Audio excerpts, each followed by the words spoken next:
Teacher Talking Sports, what it does would do how we live. And I've been previewing the NBA first round matchups. I've done 6 of 8, had to wait on 2. Those are the 2-1-8 matchups, which we found out after last night as the play-in tournament came to its conclusion.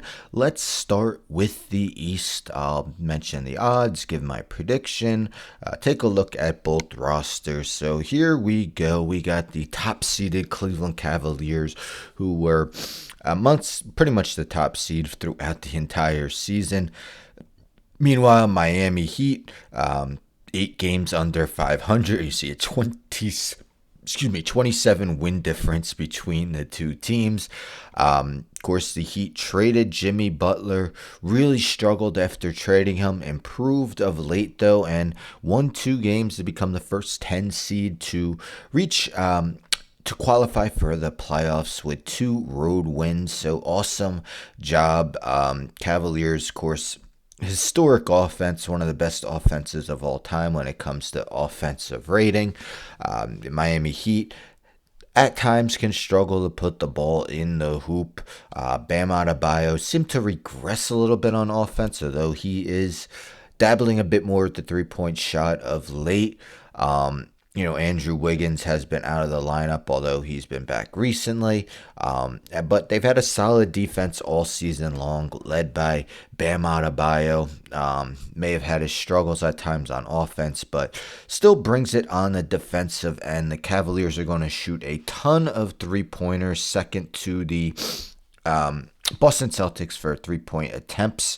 Sorry, they were 4th in three-point attempts, 2nd in makes, Boston Celtics. And they're a team that shoots extremely accurately. They led the league in 2-point percentage, and they were 2nd in three-point percentage. Meanwhile, the Miami Heat, definitely a team that doesn't foul a lot. So their opponents only shoot 17.9 free throw attempts per game. It's the second least in the NBA. So the starting lineups, I'm going to stick with what the Heat have been using of late, playing Alec Burks. There's a couple of bench pieces that are getting starter-like minutes, but this is who Spoelstra has been rolling out. So I'm going to continue to say that he does. We'll see if they do make a change. Tyler Hero, first-time All-Star this year. Bam Adebayo, all-defensive candidate once again. Kel'el Ware had his impressive moments as a rookie. Of course, not the greatest rookie class, but might be a all-rookie, I would say, second-team member, maybe first, though, as well. And, of course, the Cavaliers have blitzed opponents with their starting lineup, even with Max Strus missing, I don't know, the first 30, 35 games, whatever it was, of the season. Many people questions whether their small backcourt could work, whether their twin tower lineup could work, and this season they proved with flying colors that is the case after a couple disappointing postseasons. I mean, barely advanced past the first round last year in a 7-game series, lost to the Knicks in 5 the year before that, but they didn't budge. They did make a coaching change. Kenny Atkinson does look like he's going to win Coach of the Year, although there's other very viable candidates.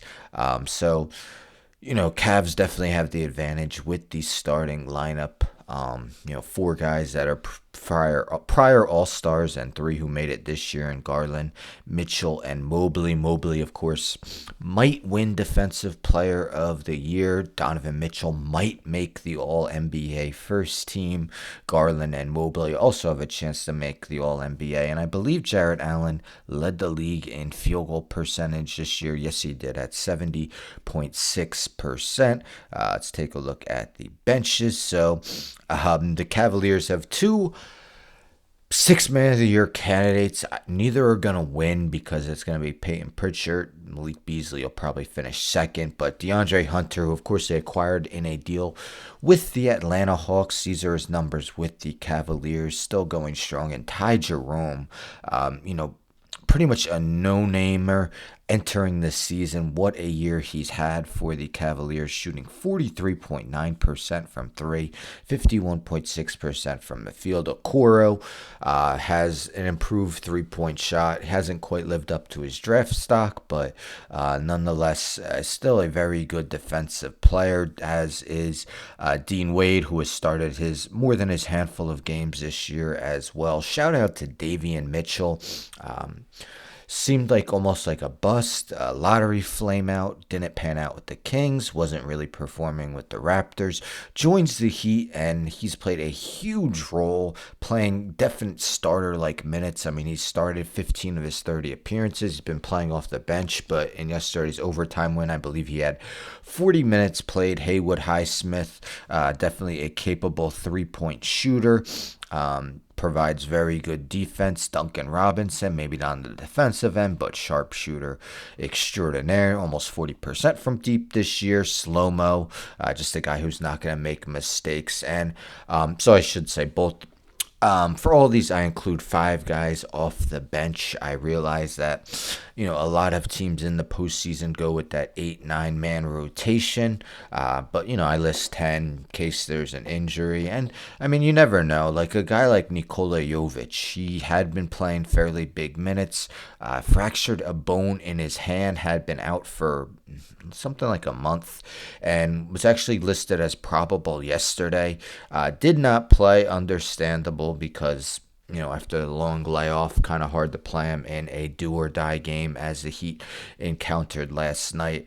But maybe he sees a role here. Of course, Jaime Jaquez Jr., after an excellent rookie season, hasn't been part of the rotation of late. Pelle Larsson has played a role, but with the team getting healthier, I just don't foresee someone like Larsson getting minutes. Maybe Jaquez does, but I don't know over who. So yeah, the Heat actually do have a lot of depth. Excuse me, a lot of depth now that they are getting healthier. So maybe that could play a role keeping guys fresh. Now, let's take a look at the odds, and I'm going to look at DraftKings Sportsbook. 1-8 matchup, 27 more wins by the Cavs.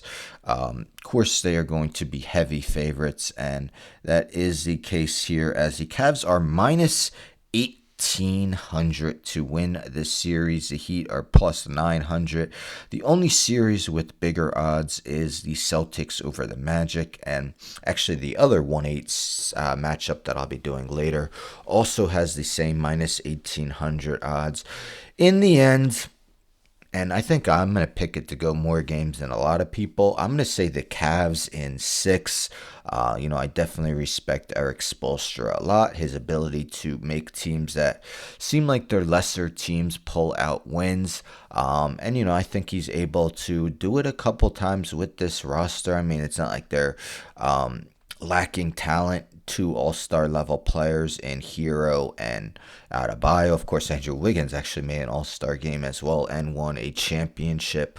So yeah, I think the Heat find a way to win 2 games, but the Cavs do advance to the second round. Let me know in the comments, who do you believe will advance and in how many games? I'll be previewing the other 1-8 matchup later today, and then that'll be it for all the postseason matchups. And of course, today we have playoff basketball to enjoy. Anyhow, don't forget to subscribe. Tell a friend, tell a friend, tell a friend to subscribe. Like the video, share the video, hit the bell for notifications. I'm out.